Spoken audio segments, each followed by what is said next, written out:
Hey guys, welcome back to the channel, and today we're going to be reacting to Beyonce is a terrible businesswoman. The real reason her business is a flop.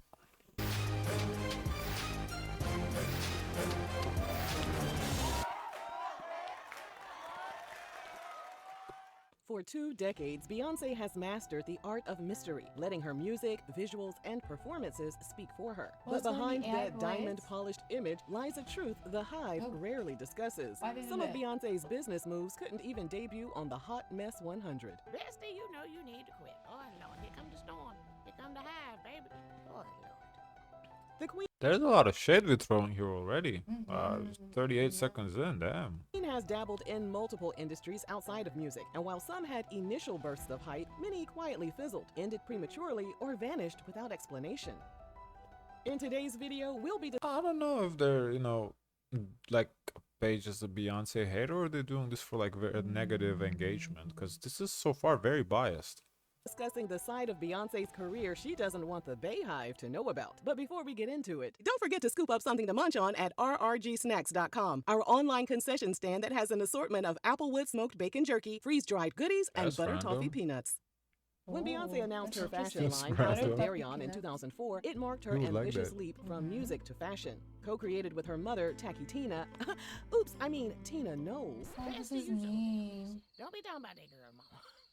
We like Tina. Don't we? We don't like the Tina Tacky. Let me go back and look. The clothing brand was named after Beyonce's grandmother, Agnes Darion. The line promised to blend cutting-edge fashion with soulful elegance. Owned by Beyonce's and Tina's Beyond Productions, LLC, a company that Beyonce and Tina created, it featured ready-to-wear clothing that blended contemporary styles with vintage influences, particularly drawing from 1940s and 1970s fashion. It seemed like a great idea, especially since Tina had designed many of Destiny's Child's outfits. She clearly had an eye for fashion. So what could possibly go wrong? The early rollout included celebrity endorsements, high-profile runway shows, and retail partnerships with Bloomingdale's. Beyonce also starred in the brand's Spring 2009 campaign, which was filmed in Bermuda. According to the New York Times, the brand's first-year projections were in the tens of millions, and after a few years, a junior line called Darion was launched. But from the start, critics weren't sold. Inconsistent quality and an unclear brand identity were two of the complaints. Reviews often described the pieces as overly busy, cheaply made, and off-brand for Beyonce's image. Some accused the brand of struggling to define its target audience, while others noted that the lack of a branding strategy adversely affected its market performance. By 2010, House of Darion quietly fled America and was distributed exclusively in European department and specialty stores. However, 2 years after that move, the brand was back in the U.S. due to declining European sales, British Vogue reported.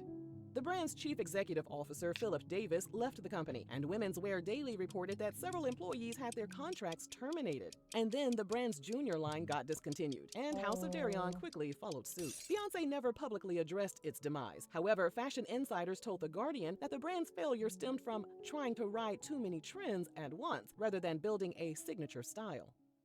So it's clear that star power can get your brand into stores, but it can't make customers whip out their credit cards. Ain't that the truth? In 2010, Beyonce launched her debut fragrance, Heat, through a licensing I remember deal. It was an this. immediate success, with some reports indicating the fragrance I earned remember some of my $400 friends million about it. The heat? globally. It was also named the best-selling celebrity fragrance brand worldwide. Additional releases So like what happened? Heat Rush, Pulse, and Midnight Heat failed to match the original's numbers. And as the fragrance industry became increasingly crowded with celebrity scents, Heat lost its heat. I see what you did. Yeah, I think it was around the time every celebrity had a perfume. I remember I got Jennifer Lopez because the bottle was so beautiful. Yeah, I see what you did. Funny. By 2013, Beyonce's perfume line I mean, it's a pretty simple business. You're not really selling the scent, you're just selling your name. Because the scent is like, remember those at Costco where they had like this, you could make your own scent?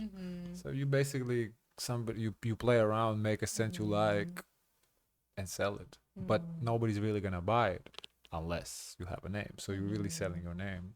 The thing is that when it comes to scent is very personal. So you kind of have to understand the personality to understand, okay, what this person smells like. And I can remember very exactly what Paris Hilton perfume, her can smell like. It was super sweet, cotton candy, very pink, very like cutesy kind of bottle shape. So it was like associated with her brand. Now with Beyonce, her bottle, it was a pretty structured bottle, but I can't tell you what the smell was. So you're saying the smell didn't stand out? It didn't stand out, or I didn't associate it with her, you know? Oh, okay. Was Because I being don't know what would Beyonce smell like. Now I think it would be like, if I was to guess, like if I was gonna be on her team, I said you have to do a smell that has something to do with honey, very sweet, but then also Why very honey? sexy, because she's a beehive, so you have to Oh, connect true, that makes sense. to your Okay, brand. yeah, makes Because sense. a perfume called Heat, Miami Heat. I don't know. like she had the song Crazy in Love, maybe she was in this movie called Obsession, so maybe something more like Obsession to go Because more for brand, because I don't associate that with her. to me, when I heard Heat, to me I just thought Miami Heat. Yeah. Exactly. heavily discounted at drugstores, a telltale sign that the brand's retail momentum had faded. Even the licensing company's sales reports began focusing on other celebrity partnerships while quietly pushing Heat to the back burner. Bye, Ashley. In February 2019, Beyonce partnered with her trainer Marco Borges to create an organic, vegan, gluten-free, soy-free meal delivery service called 22 Days Nutrition. We're gonna go 100% plant-based from now through Coachella. I'm back on the stage after giving birth She to sounded twins. hungry in I was a this. woman that felt like my body was not mine. We know the power of vegetables, we know the power of plants, we know the power of foods that are unprocessed and as close to nature as possible. That sounds nasty as hell. It should also cost. I think that was also about the time when there was a lot of these meal delivery nutrition popping out. I think Very like trendy. it seems like her businesses are just hopping on trends, like what's Mhm. popular. Yeah. All should be free because ain't nothing in it. What they feeding the people? Child. Initially, And also, when she comes out with it, it's like we just don't know if she's been on it as of recently. It's not something I associate. Oh, Beyonce on a meal plan, like the concept rode the wave of the clean eating trend. However, backlash was felt across the globe. A spokesperson for the British Association for Nutrition and Lifestyle Medicine said that the vegan diet plan could be dangerous because the calories were too low and could cause nutritional deficiencies. By late 2016, media coverage had dried up, and the program quietly restructured into a product-based site, complete with a meal planning feature. The subscription meal service, which was the original selling point, has since been discontinued. Beyonce's first major foray into athleisure. So, but does she still have the program available? I guess if just that subscription service would discontinue, that's how I take it. Ivy Park launched in 2016 as a 50-50 partnership with Topshop's owner, Sir Philip Green. The debut collection was a hit, selling out in hours at major retailers. But in 2018, sexual harassment and racial abuse allegations against Sir Philip forced Beyonce to buy out his 50% stake. While this was framed as a power move, insiders told Business of Fashion that the scandal had already tainted Ivy Park's retail relationships. In early 2020, she relaunched Ivy Park under Adidas. The initial drops sold out instantly, but as the novelty wore off, sales plummeted. In 2023, the Wall Street Journal reported that Ivy Park's sales had dropped by more than 50% year over year, generating about $40 million, which The was thing far is, below Adidas. with the Ivy Park collection, I never saw anyone in real life wear the collection. And it was supposed to be very popular. So once again, we're in like a bubble where you see like everyone online wearing it and promoting it. But when it translates over in real life, we don't see that same hype effect. But like for example, let's take Skims. Do you see anybody in real life wear Skims? Yes, Really? and the dupes. Yes. Where? Who, in the gym? In the gym, Oh, okay. outside the gym. Very Okay. very popular brand style, especially in Miami, for sure. Okay. For Adidas, maybe here in Miami, we don't wear Adidas like that unless you're international. But it's like a gym club wear, no? Like how I Yeah, but no understand one, no one wears those Adidas tracksuits to the gym. They wear it like to airports and travel, but still, I've never seen. That was something I felt like was in the bubble. So online, you see, oh, everyone has it, but when you see it translated in real life, I never ran into see someone wearing Ivy Park, because I saw the outfits. They were pretty. There were some color combinations that I liked that she did, and it was like a burgundy with an orange. I thought those cute color combination, but I never saw anyone in real life wear this outfit. $250 million projections. The partnership between Ivy Park and Adidas ended in March 2023 after they mutually agreed to part ways due to creative differences and disappointing sales. Bye, Ashy. Again. Of course, we And can't I don't forget know if the the price disastrous point was bad, because for perfume is, you know, attainable, not too expensive, and anyone can afford it. But I don't know what was her price point for the Ivy Park fashion. Because at the end of the day, it's still Adidas. Yeah, Yeah, Adidas is not really like expensive brand. business venture known as they Parkwood have a luxury Entertainment. line The though. company They have luxury. do? Yeah, like where some pieces can be expensive. Really? Yes. Okay. Even Was for the init- shoes, like for the basic shoes, it can be 70, 80. But for the higher end shoes, we're talking about $200 on the higher end, nice I premium mean, grade shoes. $200 is not that expensive for shoes. I Well, thought if you were you- gonna say instead of two. I thought you were gonna say 2,000. No, Yeah, $200 ain't 200. that. I mean, it's 200 not is a cheap, lot. but like basketball sneakers, that's how much they cost. Like for example, basketball sneakers, like Jordans, LeBrons, like $200. So what would you say is the affordable price for sneakers? Affordable price Yeah, for sneakers? for everyday person to purchase, like, Under because I don't think the $50. everyday person can afford to buy $200. No. sneakers. Under $50, I would say. Yeah, 30, yeah. 30 to $50. Yeah. Yeah. Initially founded in 2008 as a production company and teamed up with Sony Music and TriStar Pictures to produce Her hair the is beautiful 2008 hair. film Cadillac Records. In the film, Beyonce plays the lead role of Etta James. While she took home a Grammy for her rendition of Etta's song At Last, the film as a whole underperformed at the box office. BoxOfficeMojo.com stated the movie had a $12 million budget and only brought in approximately $9 million in revenue worldwide. Dang, dog. Can you say flop? The following year, Parkwood tried to Even produce if yet it was a another flop, film called Jennifer Hudson, she got a big award for her part in that movie, Cadillac Records. Obsessed, starring Beyonce and Idris Elba. This time, Parkwood hit a grand slam, and the film made over $70 million worldwide with just a $20 million budget. Unfortunately, the reviews were terrible, and a writer for TheRinger.com went as far as to describe Beyonce as being a bad actress. Ouch. Now I've seen worse. I have seen worse. I ain't gonna call no names, but I've seen worse. From there, Parkwood decided to expand its reach by becoming a management company and an imprint record label underneath Columbia Records. Beyonce brought on a team of assistants, executives, visual directors, creative directors, a general manager, a brand manager, and digital media experts to help her redefine her place in pop culture. After firing her dad in 2011 following allegations that he was stealing money from her, she managed herself through Damn. Parkwood and began releasing her studio albums and TV specials through the label. She signed several artists, including sisters Chloe and Halle Bailey. In 2023, Beyonce received backlash for the lackluster sales of Chloe's debut album, In Pieces. The album dropped with almost no public push from Beyonce. She didn't post about it on Instagram and didn't tweet congratulations. The album landed at number 119 on the US Billboard charts, selling only 10,000 You think copies she in its should have first week. promoted it? Lord have They signed them to for label.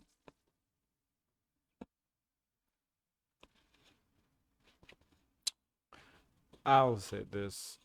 Whenever these big artists have their own labels, they don't really, the people under those labels don't end up being successful.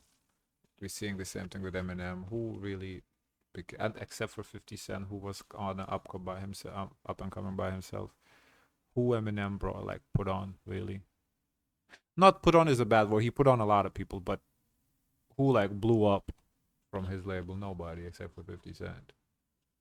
So, like, same with Beyonce. It's kind of like, you know, I think maybe when you're like the best of the best, you kind of anticipate that everybody's gonna have the same work ethic as you do, so you don't feel like, okay, I don't need their help because they're. So, but you're not gonna give a hand by posting to promote. I'm not saying it's right. I think she should have. I'm just saying like why she didn't. I think maybe that's she kind of like thinks in her head like, okay, the person's gonna, because we saw how workaholic she is, so she probably assumes, okay, maybe two But things. she makes money off it too. If they succeed, doesn't she succeed too? Yes, she does. Two things. So maybe either she thinks, okay, so if I'm workaholic, the person's gonna be workaholic, they're gonna do everything, I don't need to micromanage them. Either that, or she works with them, she sees, okay, that person is lazy, they're not workaholic, I'm already in a contract with them, whatever, but they're nothing like me, they ain't shit, I ain't gonna help them. Maybe it's like that. Oh, because she's really. But then wouldn't you let that person go? If you're bound by a contract, you're bound by a contract. You know, I don't know. I don't know. Mercy. Yeah. Did you say 10,000? Baby. On Twitter and TikTok, the speculation got messy fast. Some fans accused Beyonce of quietly sabotaging Chloe's career by letting her debut project sink without the kind of visibility only she could provide. Others argued it was intentional distance, a way for Beyonce to keep her own brand spotless while Chloe absorbed the mixed reviews and underwhelming sales. That also makes sense. This what she just said. If especially if she thought the album was trash, she didn't want to associate her name with it. But on the other hand, why would you allow her to release a trash 'cause you album? you invest that, you put that money there. Yeah. Whether it was a calculated business decision or a genuine disinterest, the narrative took on a life of its own, and it was clear to most that the mentor had left her own protege to drown. As for Halle, well, Po Lil Tink Tink hasn't even released a debut studio album. One of the main problems is that Beyonce runs Parkwood the way she runs her personal brand, tightly controlled, highly secretive, and centered entirely on her own schedule and priorities. Emerging I see artists blue in need her constant face. visibility, media engagement, just like and blue. creative momentum to break Or through Blue in a looks just crowded like her. market. Parkwood artists rarely get consistent promotion. Chloe and Halle have admitted that most of Beyonce's guidance comes in the form of letters she sends them, which sounds less like active mentorship and more like a pen pal arrangement. Beyonce said, I'm sending them a 4-page letter. In other words, she's keeping her hands so far off her artists, you'd think they had a restraining order against her. Bestie, you a damn mess. You know that, girl. Another issue is that Beyonce's own mystique and perfectionism create an environment where the artists on her label may feel pressure to emulate her standards without having her resources or her platform. Instead of fostering individuality and unique branding, Parkwood sometimes comes across as trying to mold its artists into miniature extensions of Beyonce, which dilutes I their can see that. personal artistry. The public rarely sees these artists' personalities or creative visions fully explored in a way that feels authentic and independent from their mentor's shadow. In the end, being a great artist does not automatically make someone a great label head. Beyonce's success has always been about her ability to control her narrative and operate on her own terms. Parkwood's shortcomings suggest that she has not built a system that allows other artists to do the same. A label requires consistent investment, robust marketing, and a willingness to let artists take risks and even fail publicly in order to grow. Without those elements, Beyonce's name may open doors for her signees, but it has yet to keep them open long enough for those artists to truly thrive. All of the tomfoolery puts a crack in Parkwood's brand. Signing to Beyonce's label should be a dream scenario with instant industry credibility, access to elite producers, and the stamp of approval from one of the most respected names in music. But after watching how Chloe's debut was handled, the dream started to look like a nightmare. Now, we have to address the elephant in the room. Elephant. When it comes to music, Beyonce's air of mystery is part of her magic. She is one of the last true pop stars who can disappear for months, then re-emerge without warning and bring the entire world to a halt. Her rare interviews, selective appearances, and carefully orchestrated album rollouts create a sense of grandeur that fuels her status as an untouchable Yeah, we icon. don't have that In music, really. the less she says, the But more I people feel like a lot of speculate. people, when they take a time off, they feel like they disappear and they're not as relevant anymore. So they try to stay in your face all the time, but she's able to pop in and out. And in that world, speculation equals hype. But when the same approach is applied to business, especially in consumer-facing industries like fashion, beauty, or lifestyle products, the results can be far less magical. In business, customers want accessibility. They want to feel like they are buying into a lifestyle they understand and can see themselves in. Brands like Rihanna's Fenty and Kim Kardashian's Skims thrive because the founders are visibly engaged, constantly talking to their audience, and regularly showing themselves using the products in real life. In contrast, Beyonce rarely lets people behind the curtain, and that absence of personal connection can make her products feel cold or abandoned once the launch excitement wears off. Another challenge is the assumption that name recognition alone will carry a brand indefinitely. Beyonce's fame is immense, but even the most famous names cannot rely solely on celebrity status to drive consumer loyalty. Beyonce's ventures often seem to operate on the belief that the initial tidal wave will be enough to sustain them, rather than committing to the slow, ongoing work of nurturing a consumer base. There is also a relatability gap that her competitors have managed to close. When Rihanna posts a bare-faced selfie applying Fenty Skin, or Kim Kardashian casually promotes Skims in a dressing room video, audiences can imagine themselves in the same moment. With Beyonce, there is often a disconnect between the aspirational image she embodies and the day-to-day reality of the products she sells. Few people truly believe she's running errands in an Ivy Park tracksuit, and without moments that humanize her product use, the items feel more like collectibles than essentials. Beyonce's name will always command stages, crash streaming platforms. Interesting video. Yeah, I started off a little hateful. I thought it was gonna be a lot of like just spewing hate. I felt like it wasn't too hateful. I don't think it was just kind of try to like reason what went wrong. I think the person behind this is right, because I'm thinking like why K-pop just stand-them is enough to carry the products, but like in Beehive it's just not enough. Yeah. Because I was just kept comparing, K-pop we have stands that they buy up the products, sell out, it's ridiculous. Beehive, which is kind of comparable to K-pop, I would say they're very passionate fan base, but it's not enough. And I think that the sale pattern of the of the products kind of show that, because we see the product just comes out, it sells out, it soars, it kind of ends up dying off. Why? She doesn't really promote them. She does. There's a, as she just said, Rihanna applies the Fenty. Kim Kardashian shows up in Skims. She doesn't promote her products like that. She just drops her products and think, okay, I'm Beyonce, they're just gonna buy it up, and they do initially when it drops, but they forget because they don't see, because they follow Beyonce, but they don't see Beyonce using it. They don't see Beyonce pushing it. I think that's the issue. The one exception she has is that she came up with a hair care line, Mm-hmm. and she's been actively sitting on the camera, using the products, having people do her hair with it. So this one has been sticking around. Is for that recent? Recent, yeah. Yeah, so she probably learned from her mistakes. That's what she didn't do in the previous products. Because I think that's the major thing. Yeah. Because she does have that K-pop like fan base that should be enough to that even if the product never ends up going mainstream, that fan base should carry the products just forever and ever and ever. I think it needs her constant push of the product. I think that's what it is. Okay. And I think when it comes to the hair care line, there's different price points, so it's more accessible, and also it's readily available into stores. Like it's in Ulta right now. I think that's what helps the product go mainstream. Yeah. But even if it was like luxury price, I do think there's enough of that fan base that would keep on carrying the product. 'Cause we do see in K-pop, the prices are ridiculous. The fan bases are carrying it. I think people would carry it. The product might never go mainstream where like regular people are using it, but the fan base would be using it. But the fact that even the fan base stopped buying it just shows the relatability. Even like Rihanna, she went on to go touch on making a luxury line of what she does, but it was unsuccessful, and she had to close that down because it's just that audience, that target market that she had successfully reached, they can only afford like a certain price point. So this was her sweet spot. She's everyday essentials, beauty products that regular people can actually pay and afford. Like someone like me can just buy maybe a little lip gloss like that and not break the bank. Can I see if there's any more comments? You want to watch the rest?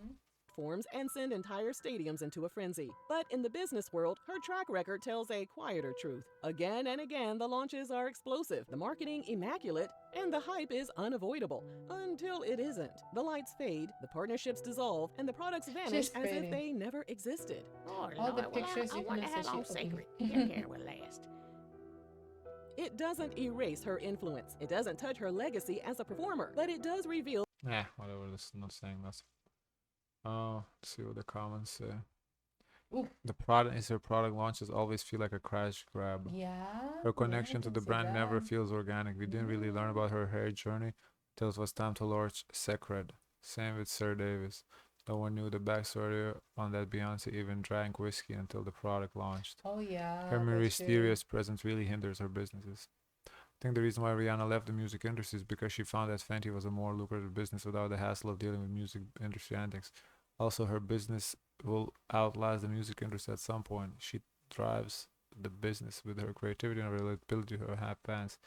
Beyonce has never quite done that, taking on too many projects Yeah, at once I and do not feel like focusing on at Beyonce least still has once. to work. Like I think that's what it is. I think Beyonce has tried to yeah, expand into business so she don't have to work, but yeah. she keeps coming back with music as she has to work as the businesses are not successful as she would like them to be. Beyonce is waiting for Blue Ivy to take her place. She's never gonna mentor Chloe and Halle. Well, I don't know, Chloe and Halle. I mean, you can blame Beyonce for that, but I feel like with them two girls, their music is just not that. Like I haven't seen a song from them that were like, oh, this a bop. So like we can blame Beyonce, yeah, sure, but if the music is not good, what can Beyonce do? Miracles. Miracles, yeah, like they need to come up with good music, and then you can blame Beyonce. Because if the songs are bops and they're not doing okay, their music's been mid. They're not bad songs that we reacted to from them, but they're not like nothing like breaking where we're like sitting here on Tuesday reacting to the charts and it's like, oh, how is Chloe and Halle is not on the charts? Like there has been nothing like that. So Interesting. Guys, of course, let us know your thoughts. Don't forget to like, comment, and subscribe. Join the Discord. And as always, share as much kindness as possible.